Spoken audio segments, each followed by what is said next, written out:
변화산 위에서는 우리 예수님께서 변형되고 변모되어서 하나님의 형체, 하나님과 영광된 동등된 그런 모습으로 제자들에게 보여주시고 계시죠. 그때 하늘이 열리면서 이는 내 사랑하는 아들이다, 기뻐하는 자다, 이렇게 말씀할 때 베드로가 이 모습과 음성을 듣고 충격을 받습니다. 그의 인생의 신앙의 충격, 예수를 만난 사건이 이제 발생하게 되면서 부지중에 여기가 좋습니다 할 정도로 큰 영광과 은혜를 체험하게 됩니다. 반면에 산 아래는 산 아래의 현상이 일어나고 있습니다.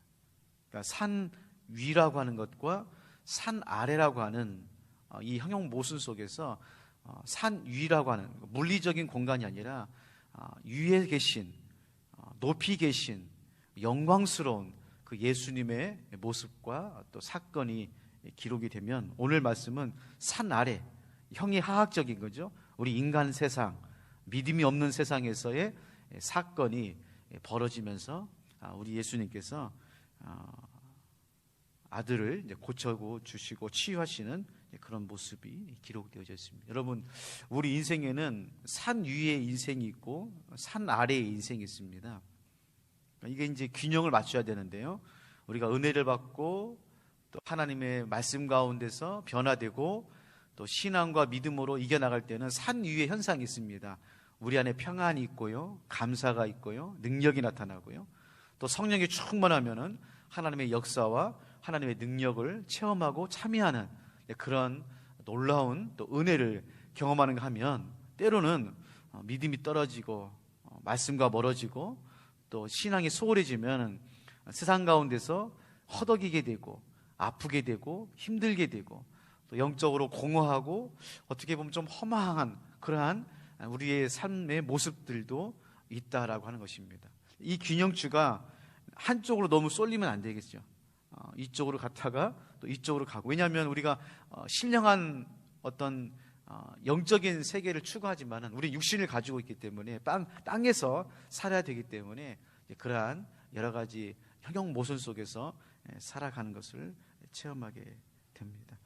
다만 중요한 것은 이러한 세상에서 무엇을 먹을까, 무엇을 마실까, 무엇을 입을까, 고통하고 힘들고 어려운 이 인생이 우리의 삶의 주도권을 가지고 있으면 안 됩니다.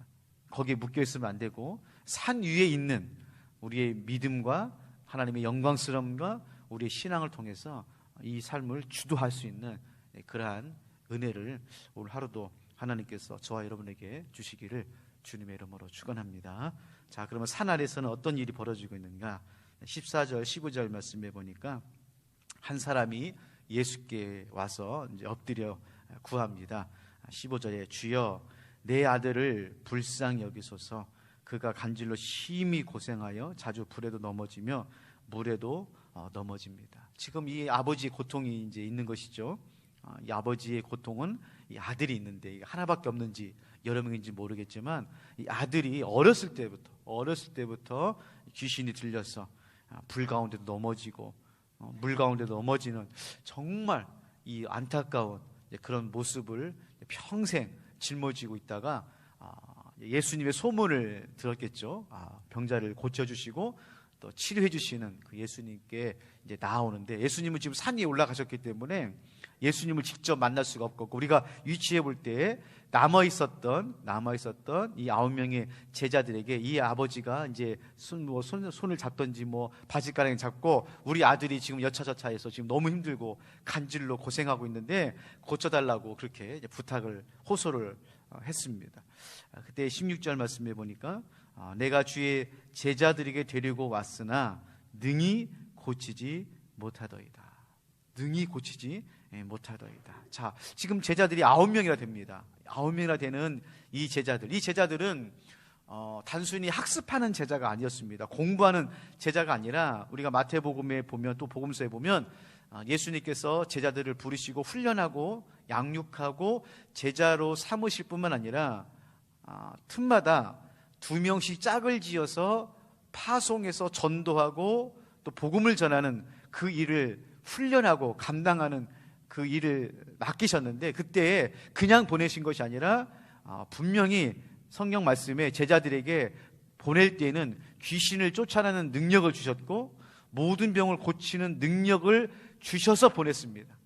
그리고 그들이 복음을 전하다가 다시 돌아와서 예수님께 보고할 때에 예수님, 우리가 복음을 전했습니다라고 끝난 것이 아니라 우리가 예수님의 복음을 전하기도 하고 또 귀신을 쫓아내기도 하고 병자들을 고치는 그런 능력을 행했습니다라고 하는 정말 기가 막힌 보고를 제자들이 하고 있었습니다. 자, 그런데 16절 말씀에서는 제자들에게 데려왔지만은 능히 고치지 못하는 그런 모습을 보여주고 있고요.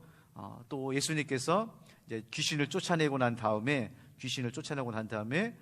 제자들이 예수님 19절 말씀에 제자들이 조용히 예수께 나와서 어찌하여 우리는 쫓아내지 못했습니까? 분명히 그들도 옛날에는, 과거에는 불과 몇 년 전만 해도, 몇 달 전만 해도 귀신을 쫓아내고 병자들 고쳤던 그들이 왜 지금은 쫓아내지 못했습니까? 그때 20절 말씀에 너희 믿음이 작은 까닭이니라. 너희 믿음이 작은 까닭이니라. 그러면서 겨자씨만한 믿음만 있어도 능치 못할 일이 없을 것이다. 산을 옮길 것이다. 이렇게 말씀을 하고 있습니다. 여기서 우리 한 가지만 함께 생각해 볼 것은, 과거에 어떤 능력을 행하고 귀신을 쫓아내고 병을 치료하고 그것이 중요한 것이 아니라 현재 지금 믿음을 가지고 주님을 따르고 능력을 행하고 하나님의 말씀 가운데 거하고 있느냐가 중요한 것입니다. 그러니까 과거에는, 옛날에는 제자들도 귀신을 쫓아냈다니까요. 병자들을 고쳤어요. 과거가 중요한 것이 아니고 지금 현재 귀신 들린 아들을 데리고 온 이 병자를 치유하지 못하는 것에 대해서 예수님께서 지금 책망하면서 가르치고 있는 것입니다. 믿음은 여러분, 과거에 어떤 일이 있었던지 간에 중요한 것은 지금입니다. 지금 겨자씨만한 믿음만 있어도 산을 옮기는 능력이 있고 귀신을 쫓아내는 능력이 있고 병자를 치료한 역사가 오늘도 지금 일어나게 되는 줄로 믿습니다. 지금이 중요한 거예요. 지금. 과거에 물론 여러 가지 은혜도 받고 체험도 하는 것도 중요하죠. 그러나 과거에 어떤 일이 있다 하더라도 하나님은 지금 우리의 믿음을 보십니다. 10년 전에 새벽을 깨워서 기도하는 것도 너무 중요하고 귀한 일이죠. 그러나 지금 새벽을 깨워서 기도하는 것이 중요한 거예요. 자, 17절, 18절 말씀해 보면 이제 귀신 들려서 간질하면서 고생하는 이 아들을 이제 드디어 아버지가 예수님을 만납니다. 예수님 불쌍히 여겨 주십시오. 그러니까 17절 말씀에 예수께서 대답하여 이르시되 믿음이 없고 패역한 세대여, 내가 얼마나 너희와 함께 있으며 얼마나 너희에게 참으리요. 그를 데리고 오라 하시고 18절 말씀에 기가 막힌 말이 나옵니다. 이에 예수께서 꾸짖으시니 귀신이 나가고 아이가 그때부터 나으니라. 예수님께서 귀신을 어떻게 했다고요? 꾸짖으셨다. 여러분, 이게 참 중요한 말입니다. 자, 예수님께서 귀신을 쫓아내는데 어떻게 쫓아내냐면 마치 주인이 종을 대하듯이 꾸짖습니다. 꾸짖어서 귀신을 나가게 하는 역사를 보여주고 있는 것입니다. 자, 이거는 예수님께서 단순히 병을 고치고 귀신을 쫓아내는 신령한 사람이 아니라는 것을 우리들에게 가르쳐 주는 거예요. 단지 예수님은 우리의 인생에 오셔서 우리의 먹을 것, 입을 것, 마실 것, 고민, 장애물, 어려움을 해결해 주는 어떤 우리보다 조금 더 나은, 조금 더 훌륭한, 조금 더 신령한 그런 사람이 아니라는 것입니다. 엘리야 정도나 모세 정도의 인물이 그런 존재가 아니라 영적인 이 귀신을 쫓아내는, 마치 주인이 종을 쫓아내듯이 창조주로서 하나님과 동등된 권위를 가지고 귀신을 쫓아내고 주관하시는 예수님의 모습을 우리들에게 보여주고 있는 것입니다. 여러분, 성경을 우리가 특별히 예수님의 행적을 읽어보면 예수님께서 제자들에게든 또 무리에게든 또 병자들에게든 예수님의 권위는 어디서 나오냐면은 하늘에서 내려옵니다. 하늘에서. 즉 무슨 말이냐면 하나님의 권위, 하나님의 영광, 하나님의 능력을 입으신 분이 누구세요? 예수님이세요. 그래서 오늘 예수님께서 귀신을 꾸짖어서 쫓아내고 있습니다. 제가 왜 말씀을 이렇게 강조하냐면은 많은 분들이 어떻게 오해하냐면 마귀하고 예수님하고 쭉 어떻게 보면 사탄하고 하나님하고 싸우고 있다라고 생각을 해요. 영적 전쟁하면 그래 지금 하나님과 사탄 마귀가 싸우고 있지. 지금 예수님과 지금 마귀가 싸우고 있는데 하나님 이기게 해주십시오. 그게 아닙니다, 여러분. 마귀는 피조물이에요. 사단은 하나님께서 만든 천사가 타락한 거라니까요. 하나님과 천사는 그 차원이 다른 거예요. 다른 겁니다. 여러분, 우리가 바퀴벌레하고 싸웁니까? 개미하고 싸워요? 아니잖아요. 근데 그 차이 정도가 아니라 완전 다른 차원이라니까요. 하나님은 창조주시고 악한 마귀는 피조물이에요. 창조주하고 피조물을 싸우는 게 아닙니다. 잠시 하나님께서 이 땅의 공중권세를 잡을 수 있도록 허락하신 것뿐이죠.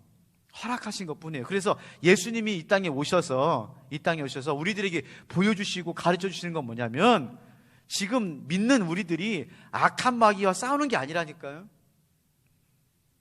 귀신하고 싸우지 말라는 거예요. 악한 영들에게 묶이지 말라는 것입니다. 이미 예수님께서 이 땅에 오셔서 악한 마귀의 권세를 물리쳐 주시고 사탄의 머리를 깨부셨다니까요. 여러분 믿으세요? 지금 우리는 그 모든 이긴 싸움 가운데 있는 거예요. 그럼 여러분, 혹시 여러분 가운데 귀신이 묶여있고 약한 영에 묶여있고 또 참 신앙생활하는데 끊임없이 다람쥐 쳇바퀴 서는 것처럼 왜 나는 이렇게 늘 똑같을까? 왜 묶여있을까? 그런 생각을 하시는 분들은 귀신하고 싸울 것이 아니라 어떻게 해야 됩니까? 예수 그리스도의 이름으로 꾸짖으세요. 꾸짖고 쫓아내십시오. 또 그러면 어떤 분들은 막 큰 소리로 막 나사렛 예수 그리스도의 명으로 막 그럴 필요도 없어요. 조용하게 얘기하면 됩니다. 악한 마귀야, 나사렛 예수 그리스도의 명하노니 내 마음에서, 우리 가정에서, 우리 직장에서, 우리 교회에서 떠나라. 조용히 꾸짖으시면 돼요. 두 번째로 오늘 24절 말씀부터 26절까지 말씀 보면 성전 세계에 나오죠. 가버나움에 이르니, 24절 말씀에 가버나움에 이르니, 예수님의 사역의 근거지가 어디입니까? 가버나움입니다. 갈릴리, 우리가 배운 것처럼 이스라엘은 세 계도가 있어요. 우리나라는 8도가 있는 것처럼 이스라엘은 세 계도가 있는데 유다도, 사마리아도, 갈릴리도가 있고, 갈릴리도에 갈릴리 호수가 있고, 나사렛이 있고, 가버나움이 있습니다. 예수님께서는 3년 반 동안 사역하면서 대부분의 사역을 이 갈릴리도, 특별히 가버나움을 중심으로 해서 예수님께서 이제 사역을 하시는데, 이 가버나움에도 회당이 있습니다. 성전이 있는데 반드시 20세 이상 되는 성인 남자들은 1년에 반세계 성전세를 냅니다. 뭐 성전을 이용하기도 한 것도 있지만은 성전세를 내므로써 누가 이걸 받아서 생활합니까? 성전에서 사역하고는 레위인들, 성전에서 예배를 집례하는 사람들이 그 성전세를 받아서 이제 살아가는 것이죠. 자, 그런데 지금 예수님께서는 성전세를 안 냈나 봐요. 물론 냈는지 안 냈는지 확인 안 되지만은 지금 이 본문에 보면은 어떤 사람이 베드로에게, 야, 너희는 어떻게 성전세도 내지 않느냐, 반세계를 내지 않느냐, 이 말은 성전세도 내지 않느냐, 이렇게 말을 하는 겁니다. 그때 25절 26절 말씀 보면 이 말을 듣고 온 베드로에게 예수님께서 먼저 시몬에게 너 생각은 어떠냐, 세상 임금들이 누구에게 관세와 세금을 받느냐, 자기 아들들에게냐, 타인에게냐. 이게 무슨 말입니까? 그러니까 지금은 그 당시에는 왕정 시대였기 때문에 왕이 세금을 걷잖아요. 왕이 세금을 거둘 때에 그 세금을 걷는 사람이 자기 자식들이냐, 아니면 백성들이나, 아니면 타인들이냐, 이렇게 말하는 것이죠. 당연히 자기 아들들, 왕자나 공주들에게는 안 받죠. 일가 친척들에도 안 받고 일반 백성들에게 국세나 관세를 받아가지고 나라를 다스리는 것인데, 베드로가 대답하니까 예수님께서 말씀합니다. 27절에 그러나 우리가 그들이 실족하지 않게 하기 위하여 밑줄을 쳐놓으세요. 실족하지 않게 하기 위하여 내가 바다에 가서 낚시를 던져 그 입에서 한 세겔을 가져다가 성전세를 내라, 이렇게 말합니다. 자, 여러분, 두 가지를 말씀드릴 수 있죠. 첫 번째로는 예수님이 성전의 주인이십니다. 예수님 본인이 성전이세요, 사실은. 그래서 예수님께서 헤롯이 지은 예루살렘 성전을 향하여 어떻게 말합니까? 이 성전을 헐어버려라. 40년 동안 지었던 이 헤롯의 성전을 헐어버려라. 그러면 내가 며칠 만에 지으리라? 3일 만에 지으리라. 이 말을 유대인들은 그 당시에 몰랐어요. 이해를 못했습니다. 아니, 눈에 보이는 성전을 40년 동안 지을까 말까인데 어떻게 네가 3일 동안에 짓느냐? 이거는 눈에 보이는 건물을 말하는 것이 아니라 성전된 예수님을 말하는 것이잖아요. 3일이라는 말은 십자가에서 돌아가시고 3일 만에 부활하신 것에 대해서 말씀하시므로 본인이 성전이라고 하는 것을 말하는 거예요. 그러니까 성전이시고 성전의 주인 되신 예수님은 굳이 성전세를 낼 필요가 없죠. 두 번째로, 실족하지 않게 하기 위해서, 실족하지 않기 위해서 성전세를 내라. 자, 예수님은 한 생명을 천하보다 귀하게 여기시는 분입니다. 그래서 예수님께 사실은 말이나 행동으로 한 사람이라도 실족하게 한다면, 넘어지게 한다면 그거 있을 수가 없는 일이죠. 그래서 예수님께서 당연히 성전세를 내지 않아도 되는 그러한 분이시지만 실족하지 않기 위해서 어떻게 합니까? 성전세를 내는, 이거는 사도 바울도 동일한 입장인데요. 고린도 전서에 보면 우상에게 제물을 바쳤던 음식을 먹어도 됩니까? 라고 하는 이제 질문이 생기는 것입니다. 왜냐하면 고린도 교회가 있는 지역은 우상이 심했거든요. 그래서 시장에서 물건을 파는 여러 가지 물건들, 음식들, 고기들이 대부분 고린도 지역에 있었던 우상들에게 섬겼던 제물들을 갖다 버리긴 아까우니까, 또 너무나 많이 자주 드리기 때문에 그 예물을 어떻게 합니까? 음식을 시장에서 갖다 팔았어요. 그러니까 고린도 교회 성도님들 중에서 믿음이 약한 자들, 어린 신자들이 고민이 되는 겁니다. 지금 우상을 섬기지 말라고 그랬는데, 우상을 섬기지 말을 뿐만 아니라 우상에 갇힌 재물도 부정한 것인데 이걸 먹어도 되냐 안 먹어도 되느냐. 그래서 교회에 다툼이 생겼어요. 우상에 먹는 재물을 먹는 파와 먹지 않아야 된다는 파가 나눠져서 싸웁니다. 그때 사도 바울이 어떻게 말합니까? 먹어도 된다는 거예요. 괜찮다는 겁니다. 우상에 섬겼던 재물이 시장에서 파는 물건을 먹어도 된다. 다만 조건이 있습니다. 실족하게 하거든. 다른 사람들이 우상의 재물을 먹는 것을 보고 그 사람이 실족하게 하거든 먹지 말라는 것이죠. 이 논쟁은 지금도 있습니다. 지금도 많아요. 지금 시간 관계상 할 수가 없고, 중요한 건 뭐냐면 믿음이 성숙해서 해도 돼요. 먹어도 돼요. 자유로워요. 우리는 진리 안에서 자유롭기 때문에 우리가 할 수 있는 것들이 많아요. 그러나 혹시라도 교회 안에서 믿음이 약하거나 새가족들이나 이거는 하면 안 된다고 생각하는 사람이 계시면 어떻게 됩니까? 그 사람이 실족하지 않기 위해서는 하지 않아야 돼요. 이제 그래서 좀 어렵죠. 어려운 부분이 있습니다. 우리가 여러 가지 일들을 할 때 말을 조심해야 되는 이유도, 우리가 말을 가려야 되는 이유도, 또 우리가 행동에서도 조심해야 되는 이유도, 우리 신앙으로는, 내 신앙으로는 자유로워요. 할 수 있어요. 그렇지만 혹시라도 그것을 듣는 사람이라든지 보는 사람이 실족해서 세상에 그럴 수가 있냐고 그렇게 시험을 당하면은 하지 말라는 것입니다. 하지 말라는 거예요. 사랑하는 성도 여러분, 오늘 우리 예수님께서 두 가지를 보여주십니다. 하나는 하나님의 영광스러운 모습입니다. 귀신을 쫓아내고 귀신을 꾸짖고 하는 그런 모습을 통해서 창조주 되시는, 우리 인생의 주인 되어주시는 그 예수님께서 우리에게도 그와 같은 은혜와 특권권을 주셨어요. 우리도 예수 그리스도의 이름으로 이 땅에서의 삶을 살아갈 수 있습니다. 두 번째로는 그럼에도 불구하고 혹시라도 내가 하는 말 때문에, 행동 때문에 실족하는 사람이 있다고 한다면 조심하셔야 됩니다. 삼가하셔야 되고, 좀 어렵더라도 하지 않는 것이 또 교회의 덕이 되기 때문에 또 삼가해야 되는 것들이 우리의 또 신앙의 또 조심스러운 부분이 아닌가, 그런 생각을 합니다. 오늘 하루 살아가면서 이 두 가지가 참 어려운 부분이 있는데, 이 삶 가운데서 오늘 하루 여러분의 삶 가운데서 하나님의 영광스러움이 있을 뿐만 아니라 그러면서도 조심하는 그런 하루의 삶이 되시기를 주님의 이름으로 축복합니다. 하나님 아버지, 우리 인생에는 산 위의 인생이 있고 또 산 아래의 인생이 있습니다. 신령하고 영적이고 성령 충만하여서 정말 은혜 가운데서 정말 감사하며 살아갈 때가 있는가 하면, 또 세상에 있는 것에 꼼짝 못하고 먹는 것에, 마시는 것에, 경제적인 것에 눌려서 살아갈 때가 있습니다. 아버지 하나님, 이 삶을 잘 균형 있게 조화롭게 살아갈 뿐만 아니라 신령한 은혜 가운데서 정말 믿음의 사람 가운데서 이 삶을 주도하며 살아갈 수 있도록 하나님 도와주시옵소서.